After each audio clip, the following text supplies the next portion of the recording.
السلام علیکم ناظرین کرام، قرآن مجید سائنس کا کتاب نہیں ہے لیکن ہے سائنس کا کتاب SIGNS، اور قرآن مجید میں 1000 سے زیادہ سائنس کا ذکر کرتی ہے۔ آئیے ہم سنتے ہیں ذاکر نائب کو۔ آپ کو یاد دلانا چاہتا ہوں کہ قرآن مجید سائنس کی کتاب نہیں ہے SCIENCE، لیکن ہے سائنس کی کتاب SIGNS۔ یہ ہے نشانیوں کی کتاب، آیتوں کی کتاب، اور قرآن مجید میں 6000 سے زیادہ نشانیاں ہیں، 6000 سے زیادہ آیتیں ہیں۔ ان میں سے 1000 سے زیادہ الحمدللہ سائنس کے بارے میں ذکر کرتی ہے۔ آج کی اس تقریر میں میں صرف ان سائنٹیفک فیکٹس، سائنس کے حقائق کے بارے میں ذکر کروں گا which have been established، جو سائنسداں ثابت کر چکے ہیں۔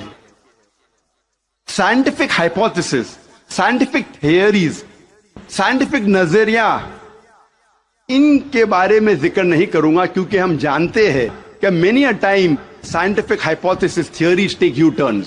یہ سائنس کے نظریے جو ہیں کئی بار وہ اپنے نظریے سے پلٹ جاتے ہیں۔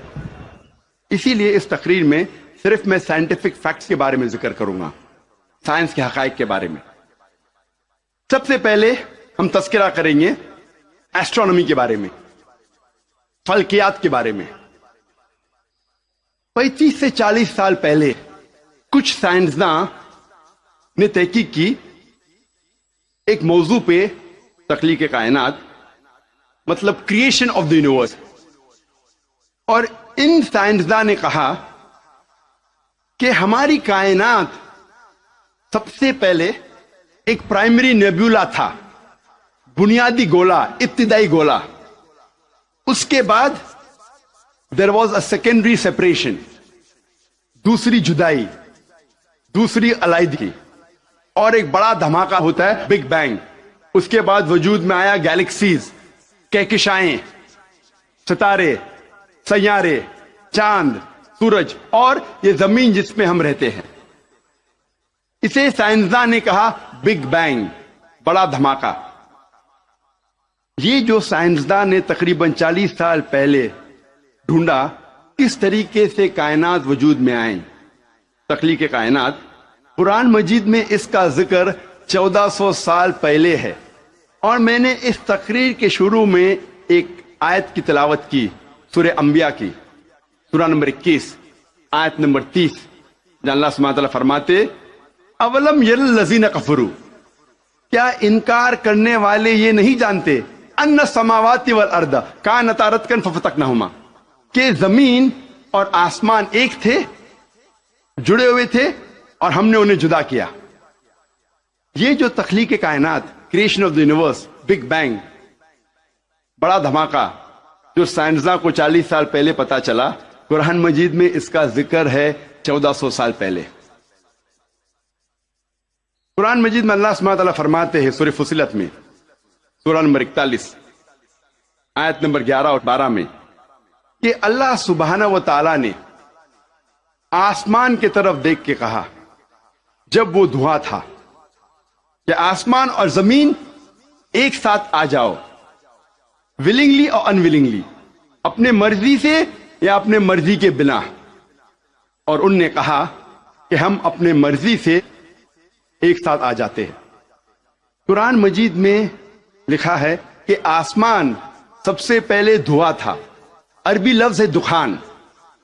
اور آج کے سائنسداں یہ کہتے ہیں کہ کائنات بننے کے پہلے یہ آسمان دھواں تھا، انگلش میں کہتے ہیں گیس۔ لیکن عربی میں دخان کے معنی ہے اسموک۔ کچھ مفسرین نے ترجمہ کیا مسٹ، دھند، جو میرے حساب سے صحیح ترجمہ نہیں، کیونکہ دھند ہوتا ہے ٹھنڈا اور دھواں ہوتا ہے گرم۔ دھماکے کے بعد ہم اکثر دیکھتے ہیں گرم دھواں، دھند نہیں دیکھتے۔ تو قرآن مجید میں لکھا ہے کہ آسمان تھا دھواں، اور آج سائنس یہ کہتی ہے کہ اسموک گیس سے اور بہترین لفظ ہے، جو قرآن مجید میں دخان لکھا ہے وہ گیس سے اور بہترین ہے، اور scientifically smoke is a better word than gas. آپ سوچ سکتے قرآن مجید میں اس کا ذکر ہے 1400 سال پہلے. انسان پہلے سمجھتے تھے کہ زمین سپاٹ ہے، چپٹی ہے. سب سے پہلی بار اگر کوئی انسان نے یہ ثابت کیا کہ دنیا بیضوی ہے، وہ ہے سر فرانسس ڈریک. سن 1577 1577 when he sailed around the earth. جب سمندر پہ سفر کیے دنیا کے گول، تو فرانسس ڈریک نے ثابت کیا کہ دنیا بیضوی ہے. قرآن مجید میں اس کا ذکر ہے 1400 سال پہلے. قرآن اللہ تعالیٰ فرماتے ہیں سورہ لقمان میں، سورہ نمبر 31 آیت نمبر 29 میں، الم ترى ان اللہ یلیج اللیل فی النہار ویلیج النہار فی اللیل. اللہ سبحانہ و تعالیٰ نے رات کو دھیرے دھیرے آہستے آہستے دن میں تبدیل کیا، اور دن کو دھیرے دھیرے آہستے آہستے رات میں تبدیل کیا. یہ دن کا رات اور رات کا دن آہستے آہستے دھیرے دھیرے تبدیل ہونا یہ ثبوت دیتا ہے کہ دنیا بیضوی ہے. اگر دنیا چپٹی اور سپاٹ ہوتی تو دن فوراً رات میں تبدیل ہوتا اور رات فوراً دن میں تبدیل ہوتی. اللہ تعالیٰ فرماتے سورہ الزمر میں، سورہ نمبر 39 آیت نمبر 5 میں، کہ اللہ سبحانہ و تعالی رات کو دن پہ لپیٹتا ہے اور دن کو رات پہ لپیٹتا ہے. قرآن میں عربی لفظ ہے کوارا، جس کے معنی لپیٹنا. جس طریقے سے ایک انسان پھیٹا سر پہ لپیٹتا ہے، a person coils the turban on the head، اسی طریقے سے اللہ تعالیٰ فرماتے ہیں کہ رات دن پہ لپیٹی جاتی ہے اور دن رات پہ لپیٹا جاتا ہے. یہ دن کا رات اور رات کا دن پہ لپیٹنا اسی وقت پاسبل ہے جب دنیا بیضوی ہے. اگر دنیا چپٹی اور سپاٹ ہوتی تو ممکن نہ ہوتا.